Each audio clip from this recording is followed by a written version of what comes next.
আসসালামু আলাইকুম। নির্বাচন উপলক্ষে আমরা অনেকে সবাই মাতামাতি করতেছি। চায়ের দোকানে অনেক আড্ডা দিতেছি। আমার প্রতিবেশী, আমার ভাই।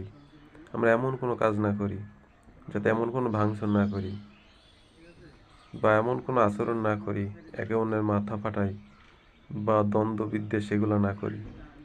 কারণ কি দিন শেষে একে অপরের সকালবেলা উঠলে তার মুখটা দেখতে হবে।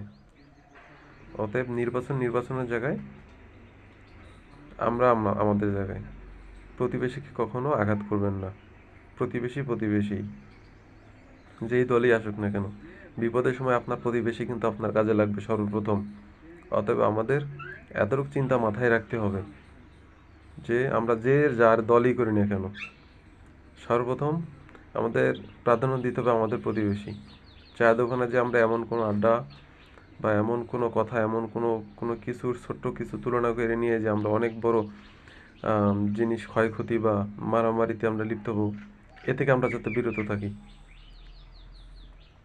আর সবাই দল করে, ঠিক আছে, দল করে না এমন কোনো লোক নেই, কিন্তু সর্বপ্রথম নিজের কথা চিন্তা করতে হবে।